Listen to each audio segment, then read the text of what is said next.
Richmond, Virginia. Summer, 1840. The air hung thick with tobacco smoke and the promise of wealth. But beneath the marble facades and crystal chandeliers of Churchill, a different kind of fever was spreading. Not cholera, not yellow jack. Something far more dangerous to the men who called themselves masters. Dr. Edmund Carruthers stood in the parlor of Blackwood Manor, watching his inheritance crumble. 32 years old, educated at the University of Pennsylvania, heir to 200 acres and 43 souls. On paper, he was everything a Virginia gentleman should be. In reality, he was a fraud wearing his dead father's coat. The letter in his trembling hand made it official. The Virginia Medical Board had received complaints. 3 patients dead under suspicious circumstances. An investigation was underway. They were demanding he appear before the board in 6 weeks to defend his credentials and his competency. If he failed, they would revoke his license and expose the truth he'd hidden for 7 years. Edmund Carruthers had never completed his medical training. He'd been expelled in his final year for academic dishonesty and forged the diploma that hung in his study. Every surgery he'd performed, every prescription he'd written, every life he'd held in his hands had been built on a lie. His father's debts were already crushing. Without his medical practice, the creditors would descend like vultures. Blackwood Manor would be sold. The slaves auctioned. The Carruthers name, respected in Richmond for 3 generations, would become synonymous with scandal and ruin. He needed a miracle. What he got was something far more dangerous. The slave quarters at Blackwood Manor were arranged in 2 neat rows behind the main house. 32 people lived in those whitewashed cabins. Edmund knew their names, their market value, their production capacity. What he didn't know were their secrets. Tobias had been purchased 5 years earlier at the Richmond slave market. The bill of sale listed him as field labor, age approximately 28, no special skills. He'd cost Edmund's father $800, a middling price for a healthy male. The overseer, Thomas Gant, had mentioned once that Tobias could read. Not unusual for a house servant, though dangerous for a field hand. Edmund had noted it and forgotten it. Masters didn't concern themselves with the private capabilities of their property. But on the night Edmund received the medical board's letter, Gant came to him with a curious report. He'd found Tobias in the barn after midnight, working by candlelight. Not running, not stealing, reading a book. Not just any book, a medical text, Gray's Anatomy, stolen from Edmund's own library. Edmund went to the barn himself.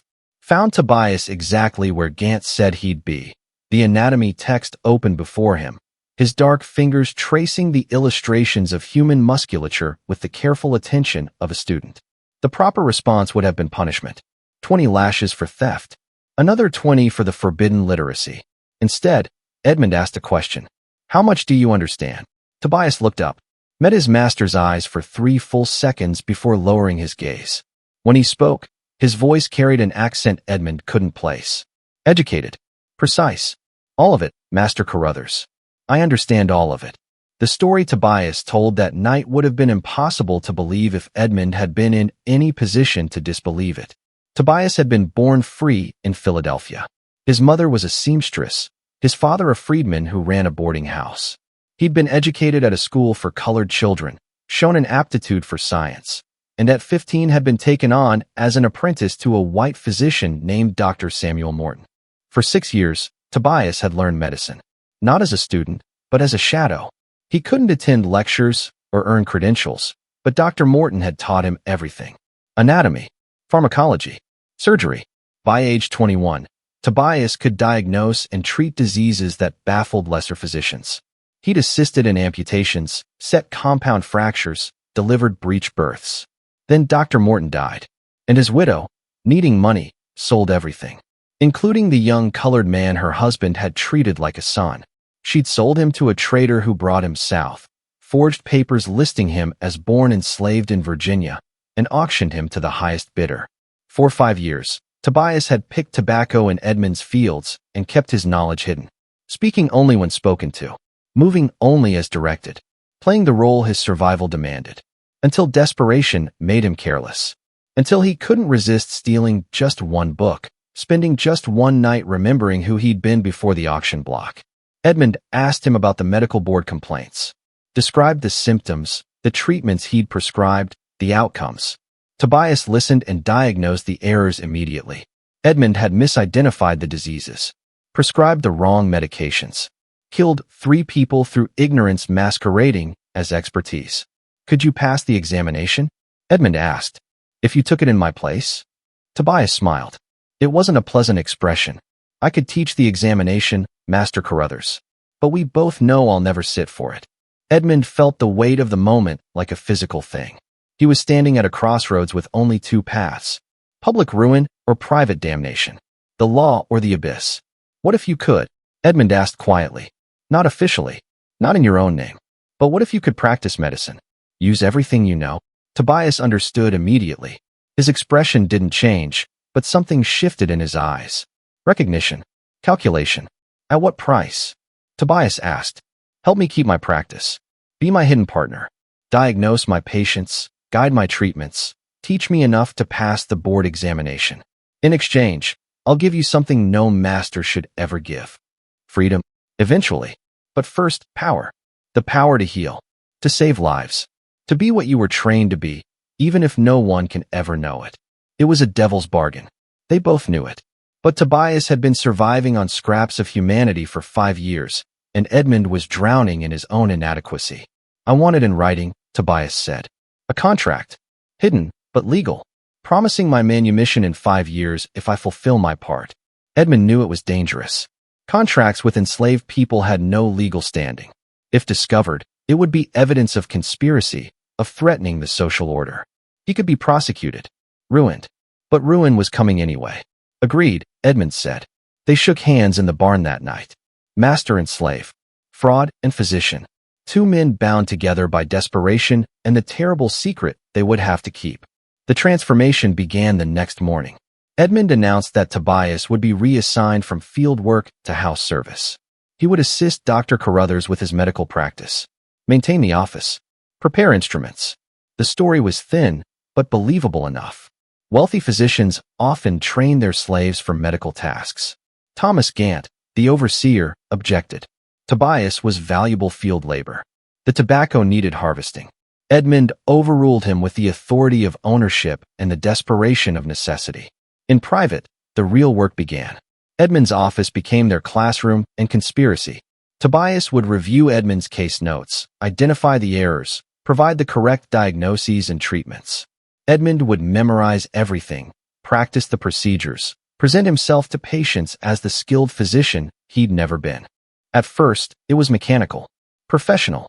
Tobias taught with clinical detachment, correcting Edmund's ignorance the way one might train a particularly slow student. Edmund listened with the humility of a man who had no choice. But medicine is intimate work. They spent hours together discussing symptoms, debating treatments, reviewing anatomical texts. They worked side by side in the office, Tobias preparing medications while Edmund watched and learned. When Edmund made house calls to treat patients, Tobias accompanied him as his assistant, offering guidance in whispers when they were alone. The boundaries began to blur. Master and slave, teacher and student, conspirators sharing a secret that could destroy them both. Edmund's practice began to improve. The patients who had been dying under his care started recovering. Word spread through Richmond that Dr. Carruthers had overcome some early difficulties and was now performing miracles. The medical board complaints were quietly withdrawn. Edmund's reputation solidified, all of it built on Tobias's knowledge. All of it dependent on maintaining the lie. 3 months into their arrangement, a prominent merchant named Harrison Whitfield arrived at Edmund's office. His daughter, Catherine, had been suffering from severe abdominal pain for weeks. 2 other physicians had diagnosed her with hysteria and prescribed laudanum and bed rest. She was getting worse. Edmund examined her with Tobias present, playing his role as silent assistant. But it was Tobias who recognized the symptoms. Appendicitis. Advanced. The appendix would rupture within days if not removed surgically. Edmund had never performed an abdominal surgery. He'd observed one in medical school before his expulsion, but observation and execution were vastly different skills. If he attempted it alone, Catherine Whitfield would almost certainly die. And this time, there would be no quiet withdrawal of complaints. Harrison Whitfield was one of the wealthiest men in Virginia. He would demand answers, investigations, the truth. That night, in the privacy of Edmund's office, they argued. Edmund wanted to refer Catherine to another physician. Admit his limitations. Tobias refused to let him. She'll die, Tobias said. The other physicians don't recognize appendicitis. They'll continue with laudanum until the organ ruptures and sepsis kills her. You're her only chance. I'm not her chance. You are. But I can't let you perform the surgery. If anyone discovered that an enslaved man operated on Harrison Whitfield's daughter, they'd hang you and imprison me. Then we find another way. You'll perform the surgery. I'll guide you, step by step. I'll prepare the patient, arrange the instruments, calculate the chloroform dosage. During the operation, I'll stand beside you and tell you exactly what to do. Your hands, my knowledge. That's insane. One mistake, and she dies. One slip, and we're both destroyed. Tobias stepped closer. They were standing in the lamplight, the office door locked, the world reduced to the two of them and the impossible decision before them. Edmund, Tobias said quietly. It was the first time he'd used Edmund's given name without the title. This is what you agreed to. This is the price of your lie. You can't practice medicine halfway. Either you trust me, or you were never serious about our arrangement. Edmund felt the weight of it. This wasn't about contracts or examinations anymore. This was about a life. A young woman who would die if he failed. But also about the recognition in Tobias's eyes. The challenge. The demand that Edmund commit fully to the conspiracy they'd created. If we do this, Edmund said, and we succeed, I want you to have something. Not just the promise of future freedom. Something real. Something now. What are you offering? Education. I'll teach you to write like a free man. Help you forge the documents you'll need when your manumission comes. Give you money to save. Treat you as a partner, not property. Tobias studied him. And if we fail? If Catherine Whitfield dies? Then we'll both face the consequences. Together. It was a promise that went far beyond their original contract. Edmund was offering complicity, shared risk, the acknowledgement that their fates were now inextricably bound. Tobias extended his hand. Edmund took it. They shook like equals, and in that moment, everything changed. The surgery took place in the Whitfield family home. Edmund insisted on operating there rather than in his office, claiming the patient was too weak to be moved. The real reason was control. In the Whitfield home, Edmund could limit who observed, could create the privacy he needed for Tobias to guide him. They arrived at dawn. Catherine Whitfield was delirious with pain and fever. Harrison Whitfield was desperate, willing to grant Edmund any condition if it meant saving his daughter's life. Edmund demanded that only his assistant be present during the surgery. No family members. No other physicians. The procedure required absolute sterility and concentration. Whitfield agreed. They administered the chloroform. Catherine Whitfield descended into unconsciousness. Edmund stood over her with a scalpel in his hand and pure terror in his heart. Tobias stood beside him, laying out instruments with the practiced efficiency of a trained surgeon. Make the incision here, Tobias said quietly, indicating the location on Catherine's abdomen. 4 inches long. Cut through the skin and subcutaneous fat. Don't go too deep yet. Edmund cut. His hand shook.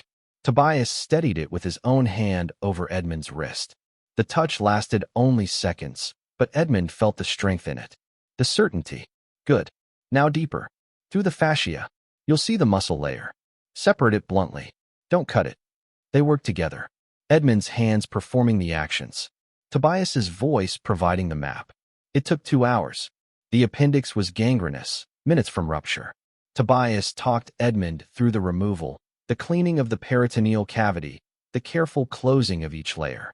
When it was over, Catherine Whitfield was alive. The infected organ removed. The incision closed with neat sutures. Edmund stood covered in her blood, shaking from exhaustion and adrenaline. Tobias was cleaning the instruments, moving efficiently, showing no sign of the tension Edmund felt. He'd just performed a complex surgery through the inadequate medium of Edmund's hands. Saved a life without anyone knowing it was his skill that had done it. Edmund wanted to say something, to acknowledge what had just happened, to express the gratitude and awe he felt. But Harrison Whitfield was knocking on the door, demanding to know if his daughter would live. Edmund went to face him, accepted the praise, the gratitude, the reputation that would come from this miracle. All of it built on Tobias's knowledge and Edmund's willingness to steal it. Catherine Whitfield recovered fully. The story spread through Richmond. Dr. Edmund Carruthers had performed a revolutionary surgery, saved a young woman other physicians had given up on. His practice exploded.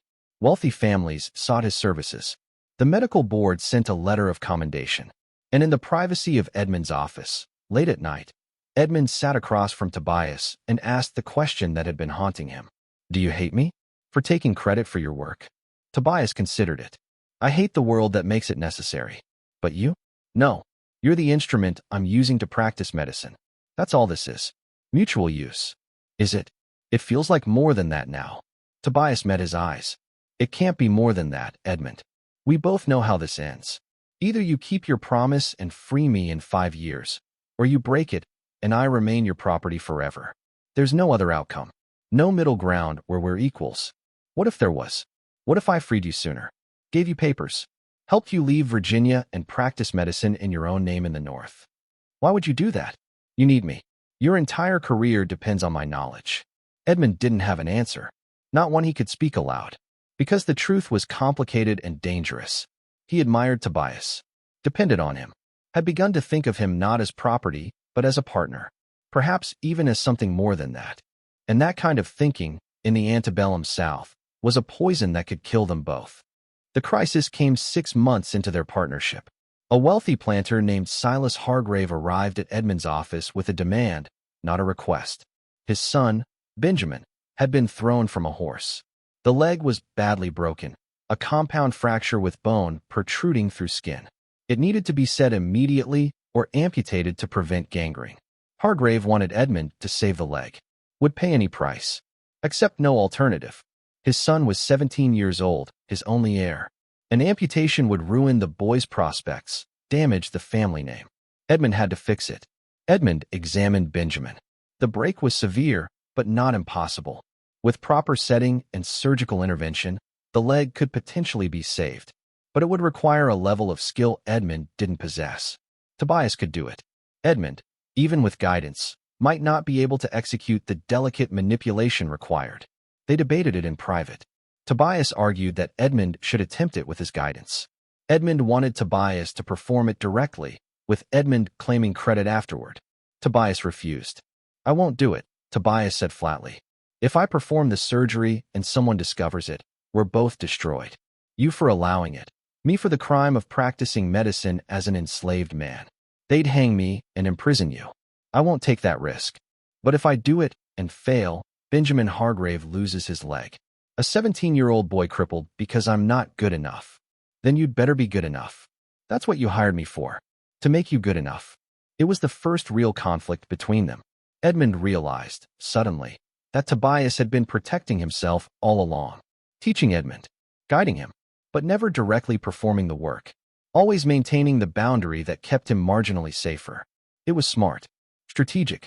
But it felt like a betrayal. I thought we were partners, Edmund said. We're not partners, Edmund. We're master and slave playing at partnership. There's a difference. One you seem determined to forget. The words cut deeper than Edmund expected. Because Tobias was right. The power imbalance was always there, no matter how much they pretended otherwise. Edmund could free Tobias or sell him. Give him privileges or take them away. They'd been operating in a fantasy where shared risk created equality. But the truth was simpler and crueler. Edmund owned Tobias. And nothing they did together could change that fundamental fact. The surgery happened the next day. Edmund performed it. Tobias guided him. Benjamin Hargrave's leg was saved, the bone set perfectly, the prognosis excellent. Silas Hargrave paid Edmund a small fortune and spread word of his genius throughout Richmond. But something had broken between Edmund and Tobias. The easy collaboration had become strained. The late-night conversation stopped. Tobias reverted to the careful subservience he'd shown before their arrangement. Called Edmund Master Carruthers instead of Edmund. Kept his eyes lowered. Spoke only when necessary. Edmund hated it. Wanted to go back to the way things had been. But he didn't know how. Couldn't articulate what he wanted or why it mattered so much. The turning point came during a late summer evening. Edmund had been reviewing medical journals in his study when Tobias entered with a question about a patient. They discussed the case. A routine consultation. But when Tobias turned to leave, Edmund stopped him. Why did you pull away? Edmund asked. After the Hargrave surgery. Why did you retreat? Tobias stood at the door, his back to Edmund. Because I was starting to forget what I am. What you are. That's dangerous. What if I don't want you to forget? What if I don't want to be what I am? Then you're a fool. You're a white man in Virginia. A property owner. A physician with a growing reputation. You have everything this world offers. Why would you want to be anything else? Because everything I have is built on your knowledge. Because every success I claim is theft. Because when I look at you, I don't see property. I see the man who should be standing where I'm standing. Tobias turned. His expression was carefully neutral. You're feeling guilty. That's natural. But guilt doesn't change anything. In 5 years, you'll free me as promised. I'll disappear north. You'll continue your practice. This guilt you feel will fade. You'll forget me. I won't forget you. You will. Because that's what men like you do. You'll convince yourself you were generous. That freeing me was a kindness. You'll never acknowledge that you stole 7 years of my life. That every patient you treated, every reputation you built, every dollar you earned was possible only because you owned a human being skilled enough to make you look competent. The words were brutal. True. Edmund felt them like physical blows. But underneath the truth was something else. Pain. Tobias wasn't just angry. He was hurt. By the inequality. By the impossibility of what they'd created together. I know what I've taken from you, Edmund said quietly. I know I can never repay it. But I want to try. Tell me what you need. What I can give you that matters. Tobias laughed. It was a bitter sound. You're asking your slave what he wants? That's almost funny. I'm asking my partner. We're not partners, Edmund. I keep telling you that. Partners have equal power. Equal choice. I'm here because you own me. Everything else is pretense. Edmund crossed the room. Stood close enough that he could see the tension in Tobias's jaw. The careful control in his posture. This man who had saved lives through Edmund's incompetent hands. Who had taught him everything. Who was still, under the law, nothing more than chattel. Then I'll free you now, Edmund said. Tomorrow. I'll draw up the manumission papers. You can leave. Tobias stared at him. Why would you do that? Because you're right. This arrangement is built on ownership. On inequality. I can't change what I've taken from you. But I can stop taking. I can give you back yourself. And your practice? Your reputation? Without me, you'll be exposed as a fraud within months. Then I'll be exposed. That's my consequence to bear. They stood in silence. The offer hanging between them like a challenge. Tobias could walk away. Take his freedom. Leave Edmund to face the ruin he deserved. It would be justice. Appropriate. But Tobias didn't move. If you free me tomorrow, I have nothing. No money. No legal identity in Virginia. Nowhere to go. I'd be a free colored man in the South with no protection and no future. I'd be more vulnerable free than enslaved. Then I'll give you money. Papers. Safe passage north. Why? What do you gain from this? Edmund didn't have a good answer. Because the truth was too complicated. Too dangerous. He admired Tobias. Depended on him.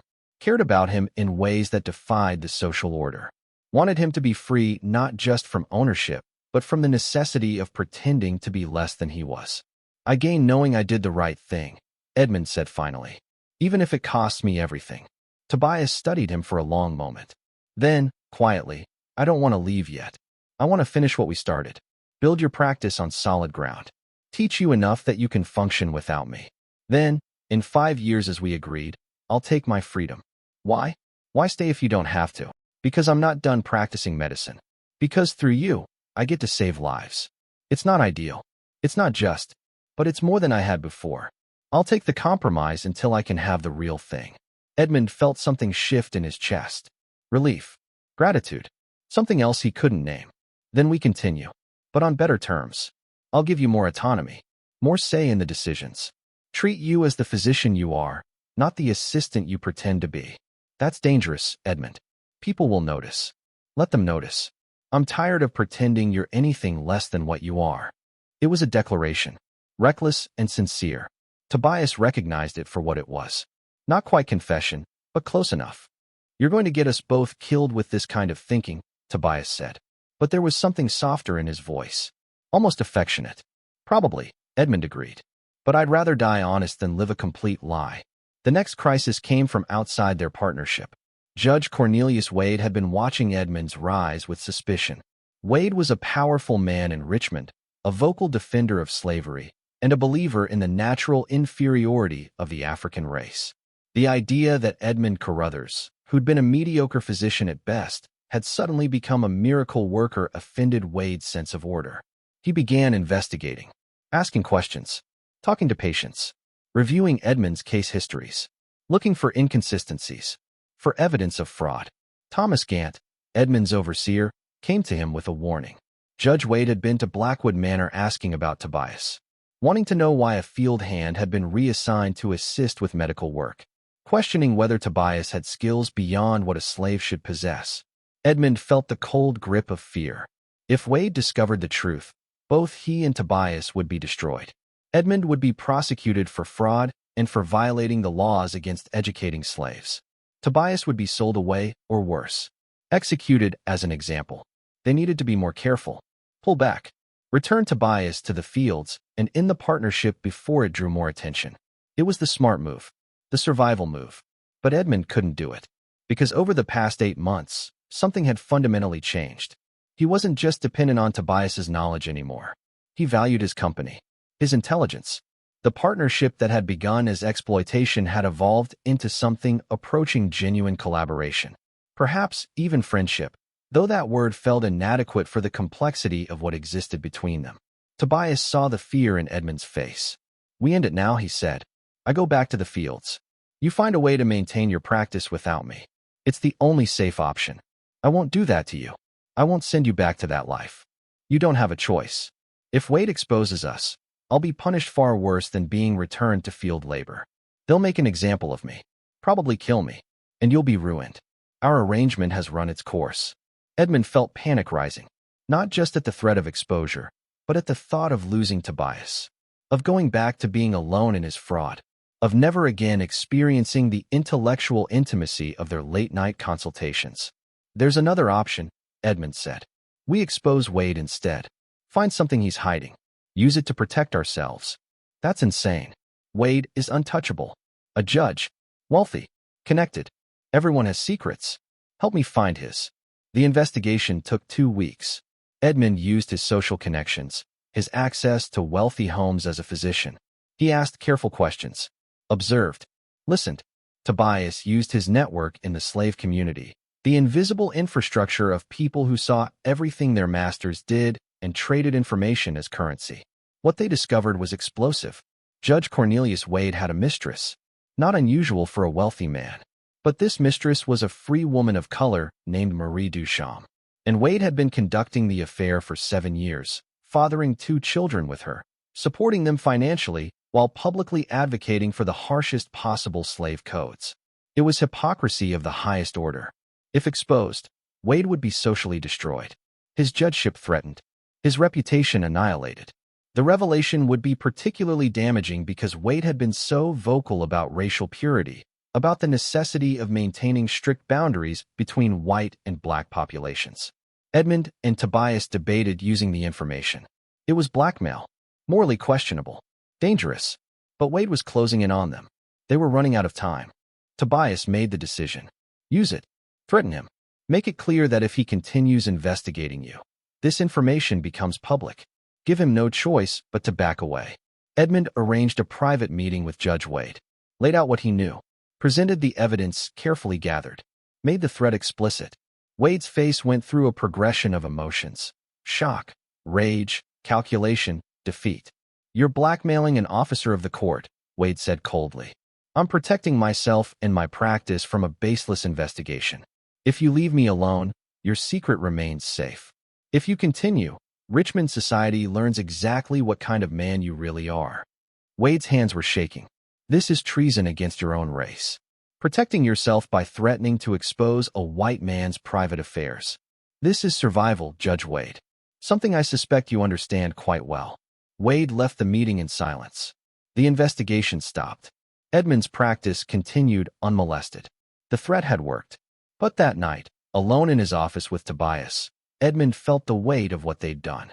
They'd blackmailed a judge, threatened a powerful man, escalated their conspiracy from private fraud to active warfare against the social order. "We can't go back now," Edmund said. "We've made ourselves targets. Wade will be looking for revenge." "Then we'd better make sure he never finds an opening," Tobias replied. "We've come too far to fail now." Edmund looked at him. This man who'd been his property, his teacher, his partner, his co-conspirator, who'd risked everything to help Edmund maintain a lie that protected them both, who'd become essential not just to Edmund's practice, but to his life. When your 5 years are up, Edmund said quietly, when I free you and you go north, what will you do? Open a practice. Treat patients who need me. Finally be myself without hiding. Will you ever forgive me? For these years. Tobias considered the question. I don't know. Ask me when I'm free. The final crisis came suddenly, as these things always do. A cholera outbreak struck Richmond in October 1841.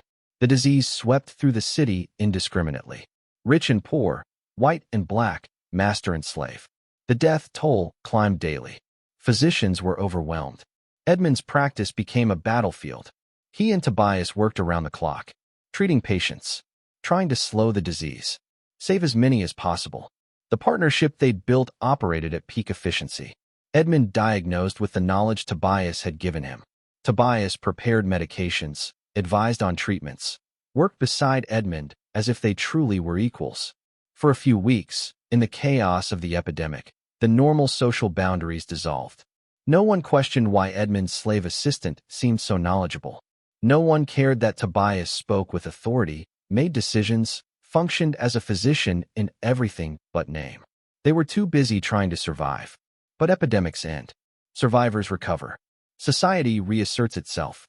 And when the cholera finally passed, leaving hundreds dead in its wake, Richmond returned to normal, which meant the scrutiny returned.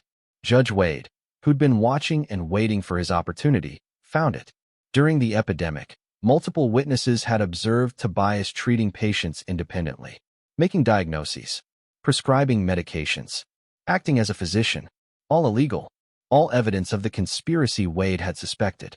He filed formal charges, accused Edmund of allowing an enslaved man to practice medicine, violating the slave codes, endangering public safety. The trial was scheduled for December. Edmund met with lawyers. They were unanimous. The case was unwinnable. Too many witnesses. Too much evidence. Edmund would be convicted, fined heavily, possibly imprisoned. His medical license would be revoked permanently, and Tobias would be sold at auction as punishment, likely sent to the Deep South where conditions were even more brutal than Virginia. They had 1 month before the trial. 1 month to find a solution or face destruction. Tobias came to Edmund with a plan. It was desperate, probably impossible, but it was all they had. During the cholera epidemic, Tobias had treated a ship captain named William Morris, saved his life, and earned his gratitude. Morris ran a merchant vessel that sailed between Richmond and Philadelphia. He'd offered Tobias his thanks, said if Tobias ever needed anything, he should ask. Tobias wanted to ask now, for passage north, for himself and Edmund both. They would flee Richmond before the trial, start over in Philadelphia where Edmund's fraud wouldn't matter and Tobias could practice medicine openly. Edmund listened to the plan, felt the temptation of it. A clean escape, a new life, the chance to continue their partnership without the lies and the fear. But it was fantasy. Edmund couldn't leave. He had responsibilities, debts, property, family obligations. Walking away would ruin him just as surely as the trial. And Tobias would be a fugitive, hunted, never truly free. There's another way, Edmund said. I face the trial. Admit everything. Take full responsibility. Claim I coerced you, that you had no choice. They'll still sell me. Probably to someone who'll make sure I never read another book or touch another medical instrument. You'd sacrifice yourself and save nothing. Then what do you suggest? Tobias was quiet for a long moment. Then, I testify at the trial. Tell the truth. Explain how I learned medicine. Demonstrate my knowledge. Make them see that I'm a physician, not just property. Maybe, if they understand, they'll be lenient. Tobias, if you testify openly about your skills, about treating white patients, they'll see it as the worst kind of transgression. It won't earn leniency. It'll guarantee the harshest punishment. Then we force them to confront their own hypocrisy. Make them acknowledge that an enslaved man saved lives during the cholera epidemic. That my illegal medical practice helped Richmond survive. Put the truth on trial and see what they do with it. It was brave and foolish in equal measure. Edmund knew it wouldn't work. The system didn't reward truth. It punished threats to its authority. But looking at Tobias, seeing the determination in his face, Edmund realized something. This wasn't about winning the trial. This was about Tobias refusing to go silently, refusing to pretend anymore. After almost 2 years of hiding his intelligence, his education, his worth, Tobias wanted to stand in a courtroom and declare himself, even if it cost him everything. Edmund couldn't deny him that. "If we do this," Edmund said, "I stand beside you. I don't let you take the blame alone. We tell the full truth. About the fraud. About the partnership. About everything. You'll be destroyed. I'm destroyed anyway. At least this way, it means something." They spent the next 3 weeks preparing. Edmund closed his practice, settled his affairs, prepared for the trial that would end his career and likely his freedom. Tobias studied law, preparing to testify in his own defense despite knowing the odds were impossible. The night before the trial, they sat together in Edmund's office one final time. The room where they'd spent countless hours teaching, learning, conspiring. Where they'd saved lives and built a partnership that never should have existed.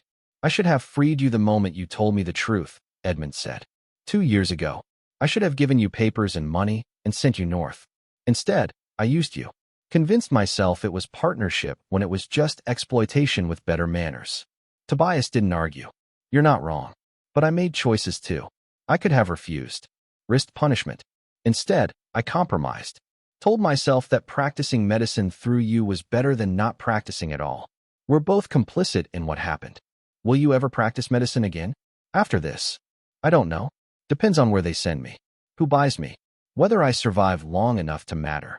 The honesty was brutal. They both understood what was coming. The trial would be public. The verdict predetermined. Judge Wade would have his revenge. Tobias would be sold. Edmund would be ruined. The partnership that had saved lives and challenged the social order would be dismantled as if it had never existed. Edmund wanted to say something meaningful, something that captured what the past 2 years had meant. But the words felt inadequate. "How do you thank someone for teaching you? For trusting you? For being the only person who ever saw through your fraud and chose to help anyway?" "I'm sorry," Edmund said finally. "For all of it. For every moment you spent hiding what you are. For every patient who thanked me for work you did. For every time I stood in the light you created and pretended it was my own brilliance." Tobias met his eyes. "I know." They sat in silence as the candles burned down. 2 men on the edge of destruction, sharing one last moment of honesty before the world tore them apart. The trial began on December 15th, 1841. The courtroom was packed. Richmond society had turned out to witness the spectacle. A respected physician accused of allowing his slave to practice medicine. The story had spread through the city like wildfire. Judge Wade presided. His expression was one of righteous satisfaction. This was his vindication, his revenge. The prosecution presented their case methodically. Witness after witness testified to seeing Tobias treat patients during the cholera epidemic, diagnose illnesses, prescribe medications, act with authority no slave should possess. The evidence was overwhelming. Edmund's lawyer advised him to plead guilty, accept a reduced sentence, agree to sell Tobias out of state immediately. It was the best outcome they could hope for. Edmund refused. When called to testify, he told the truth. All of it. About forging his medical diploma. About discovering Tobias's knowledge. About the partnership they'd built. About every life Tobias had saved through Edmund's inadequate hands. The courtroom erupted. The spectators were scandalized, outraged. Edmund had just confessed to fraud, to violating the slave codes, to elevating a black man to equal partnership. It was everything the social order existed to prevent. Judge Wade called for order, demanded Edmund stop testifying. But Edmund continued. He described Tobias's training under Dr. Morton, his expertise in anatomy, pharmacology, surgery, the hundreds of patients who'd lived because Tobias had diagnosed their conditions correctly. "This man," Edmund said, pointing to Tobias, "is a better physician than I will ever be. He saved lives during the cholera epidemic. He saved Catherine Whitfield, Benjamin Hargrave, dozens of others. If practicing medicine while black is a crime, then Richmond should be grateful he committed it." The courtroom exploded again. Judge Wade was shouting. The prosecution was objecting. The spectators were calling for Edmund's immediate imprisonment. And then Tobias stood, asked permission to testify.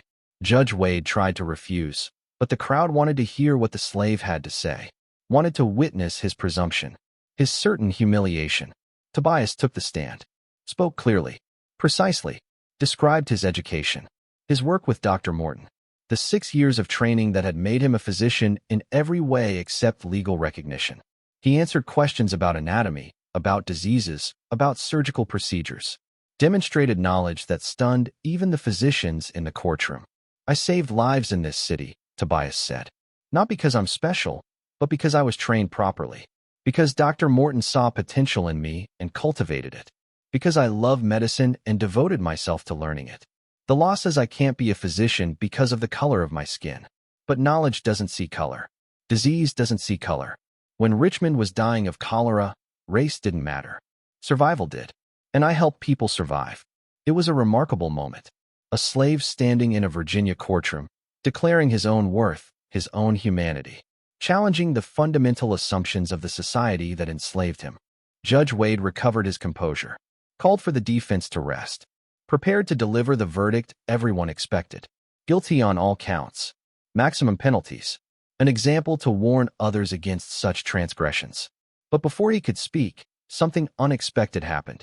A man stood in the back of the courtroom. Harrison Whitfield, the merchant whose daughter Tobias had saved. Your Honor, Whitfield said, I have something to say. Judge Wade tried to refuse. The defense had rested. The time for testimony was over.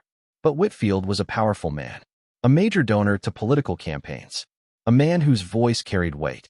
Wade had no choice but to allow him to speak. Whitfield walked to the front of the courtroom, addressed the crowd. My daughter is alive because of what happened in this courtroom today. Dr. Carruthers operated on her, removed her appendix, saved her life when 2 other physicians said nothing could be done. I paid him a fortune for that surgery, praised him as a miracle worker. He turned to face Tobias. But the miracle wasn't Dr. Carruthers. It was this man, this slave who guided every cut, every stitch, who understood what was wrong with Catherine when no one else did, who saved her life through his knowledge. The courtroom was silent. Whitfield continued, I'm a businessman. I understand value. And I'm looking at a man of extraordinary value being punished for the crime of being too valuable. That seems like poor economics and worse justice. Judge Wade interrupted. Mr. Whitfield, your testimony doesn't change the facts. The law was violated. The slave codes exist for a reason. The slave codes exist to maintain order, Whitfield said, to prevent uprisings, to keep inferior people in their place. But I'm looking at Tobias, and I don't see an inferior person. I see someone who saved my daughter. And I'm wondering what kind of society punishes excellence because it appears in the wrong skin. It was a remarkable statement from a man like Whitfield, a slaveholder, a defender of the institution, but also a father whose daughter was alive because of Tobias's skill. The contradiction was tearing at him visibly. Other men stood. Other patients Edmund had treated with Tobias's guidance. Silas Hargrave, whose son had kept his leg. Thomas Mercer, who'd survived pneumonia. Margaret Preston, whose infant had lived through a difficult birth. One by one, they testified, not to defend Edmund's fraud, but to acknowledge Tobias's skill. Judge Wade tried to maintain control, insisted the law was clear, but the testimonies continued. The courtroom divided. Some spectators shouted for maximum punishment. Others questioned whether punishing excellence served any purpose. It was chaos. The trial that was supposed to reinforce the social order was instead exposing its contradictions. A slave had practiced medicine and saved lives. The law said this was criminal, but the people whose lives had been saved were struggling with that designation. Judge Wade called for order, announced he would deliberate and deliver a verdict the following day. Adjourned the court. Edmund and Tobias were taken into custody separately. Edmund to a holding cell for white defendants. Tobias to the slave pen beneath the courthouse. They didn't speak again that night. Couldn't. The system that had allowed their partnership also ensured their separation when it mattered most. The verdict came the next morning. The courtroom was even more crowded than before. Richmond wanted to see how this unprecedented case would be resolved. Judge Wade took the bench. His expression revealed nothing. He delivered the verdict methodically. Edmund was guilty of fraud, of practicing medicine under false pretenses, of violating the slave codes by allowing Tobias to function as a physician. The penalties were severe. Edmund's medical license was permanently revoked. He was fined $10,000, sentenced to 2 years in prison. Tobias was found guilty of practicing medicine while enslaved. of stepping beyond his station, of threatening the social order. The penalty was sale out of state, immediate and permanent removal from Virginia. It was the outcome they'd expected. Destruction for Edmund. Displacement for Tobias. The system reasserting itself. But then Judge Wade continued. However, he said, this court recognizes certain mitigating circumstances. The defendant Tobias demonstrated medical knowledge and skill that saved lives during the recent cholera epidemic. While his actions were illegal, they were also beneficial to Richmond's citizens. Therefore, this court will allow Dr. Carruthers to facilitate Tobias's sale to a buyer of his choosing, rather than sending him to public auction. It was a small mercy, a crack in the wall, not freedom, but the possibility of a less brutal fate. Edmund understood immediately. Wade was giving him the chance to control Tobias's future, to find a buyer who would treat him well, perhaps even someone who would agree to manumit him. But there was a condition. Edmund had to do it immediately, within the week, and he had to do it from prison, with all his assets frozen to pay the fine. He had almost nothing to work with. Edmund was taken to prison. Tobias returned to the holding cells. They had 5 days to find a solution. 5 days to transform a catastrophic verdict into something approaching survival. The answer came from an unexpected source. Captain William Morris, the ship Captain Tobias had saved during the cholera epidemic, came to visit Edmund in prison. Brought with him a proposition. Morris had connections in Philadelphia. Knew physicians who would appreciate Tobias's skills. For $5,000, Morris would purchase Tobias, transport him to Philadelphia, and sell him to a doctor who'd agree to eventual manumission. $5,000 Edmund didn't have. His assets were frozen. His practice destroyed. He had no way to raise that kind of money, unless he sold everything. The house, the land, the remaining slaves. Liquidated his entire inheritance to pay the fine and purchase Tobias's future. It would leave Edmund with nothing. A penniless ex-convict with no profession and no prospects. But it would give Tobias a chance. A path to the freedom Edmund had promised 2 years ago. Edmund agreed without hesitation. Arranged for the sale of Blackwood Manor. The tobacco fields. The slaves, who were auctioned to local planters. Everything his family had built for 3 generations, dismantled to pay for his fraud and Tobias's future. The transaction happened quickly. Morris purchased Tobias legally. Paid Edmund the $5,000. Edmund used it to partially satisfy his fine. The remainder would be paid through prison labor. The night before Morris's ship departed for Philadelphia, he arranged for Edmund and Tobias to meet one final time. A brief conversation in the prison visiting room. Their last moment together. Tobias looked different already. Wore the clothes Morris had given him. Carried himself with less caution. The performance of subservience was falling away.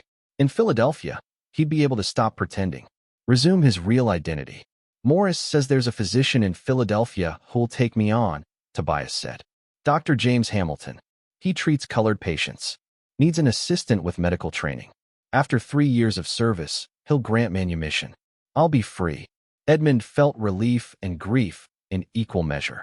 Tobias would survive. Would practice medicine again. Would eventually have the life he deserved.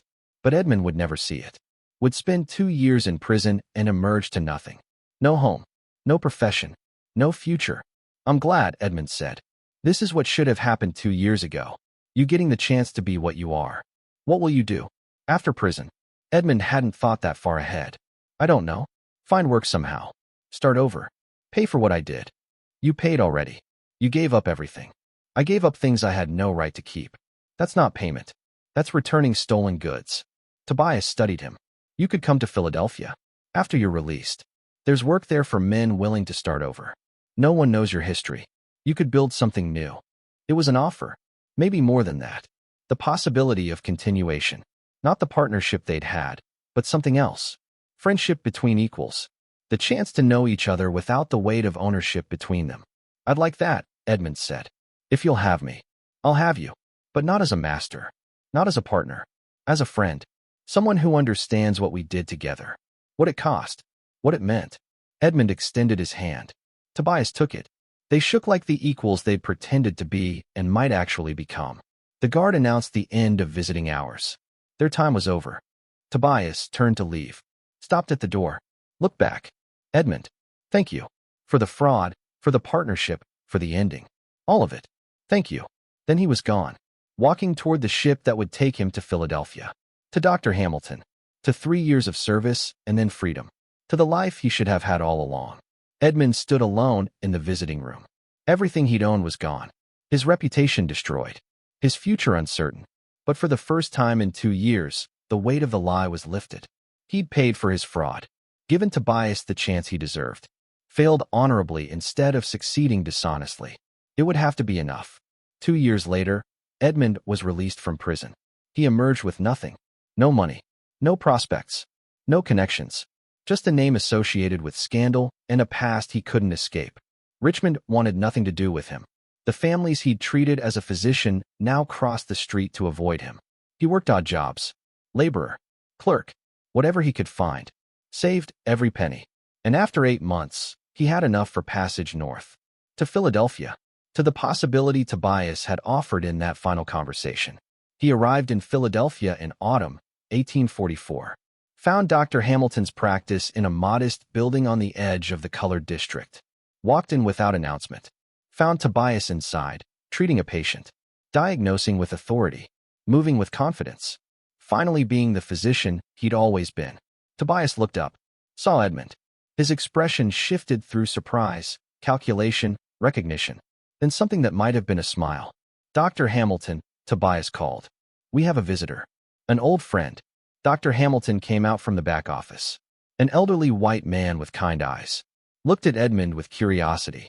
"Any friend of Tobias is welcome here. How can we help you?" Edmund wasn't sure what to say. He'd come to Philadelphia with vague hopes and no plans. Expected nothing. Hoped for something. "I'm looking for work," he said finally. "I have medical knowledge. Basic training. I can assist. Clean. Whatever you need." Dr. Hamilton studied him. "Tobias, you know this man?" "I do. We worked together in Virginia. He taught me a great deal." The lie was careful, generous, protecting Edmund's pride while offering him a lifeline. "Can you vouch for him?" Tobias met Edmund's eyes, held his gaze. "I can. He's a good man who made mistakes, but he learned from them. He's trustworthy." Dr. Hamilton nodded. "Then you can start tomorrow. The work is hard and the pay is modest.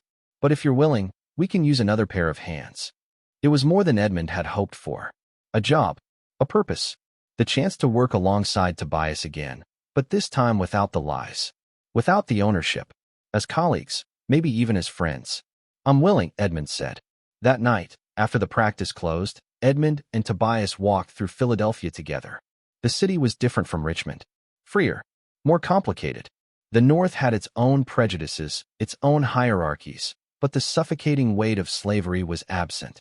Tobias could walk these streets as a man, not property, could practice medicine openly, even if only in the colored district.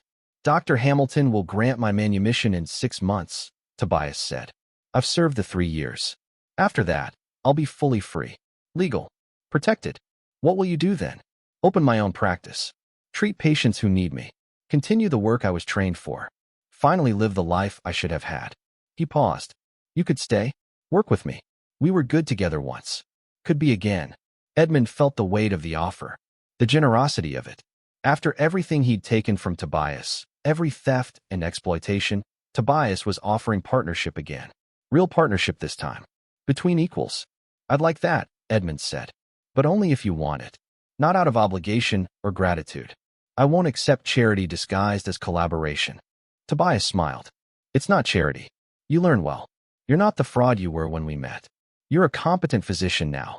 I trained you properly. Your knowledge is real, even if it came from theft initially. I could use a partner who understands the work, who knows what it costs." They walked in silence for a while. Two men who'd been master and slave, conspirator and co-conspirator, teacher and student, who'd lost everything and rebuilt from nothing, who'd challenged the social order and paid the price, who'd survived. "The oath," Edmund said quietly. "The physician's oath. First, do no harm. I violated it every day in Richmond. Harmed you, harmed the profession, harmed everyone with my lies. Then take it now, the real oath, not the stolen one you pretended to honor. Commit to it properly. Let Philadelphia be where you start over, where you practice medicine honestly."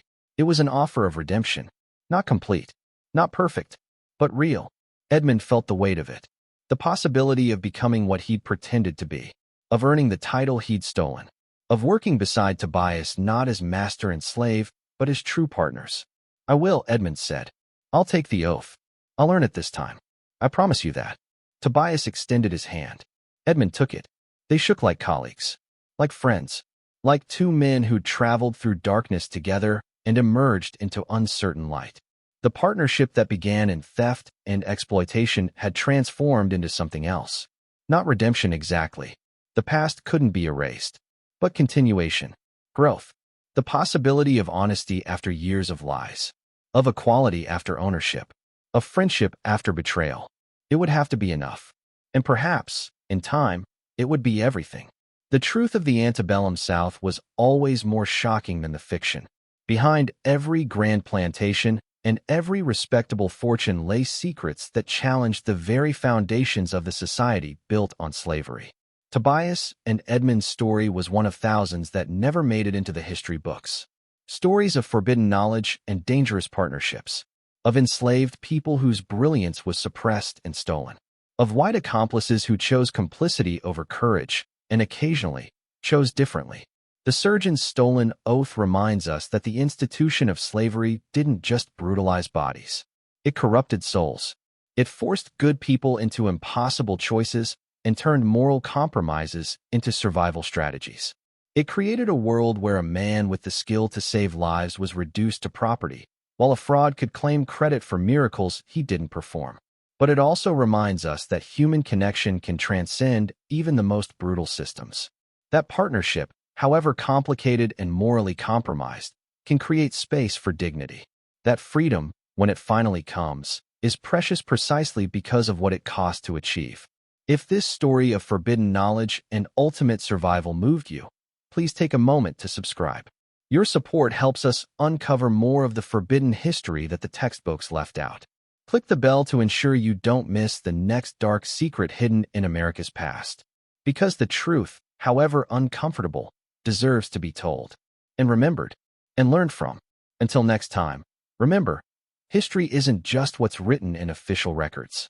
It's also what's whispered in the spaces between them. The secrets that powerful people wanted buried. The stories that challenge our comfortable narratives about the past. This has been the Surgeon's Stolen Oath.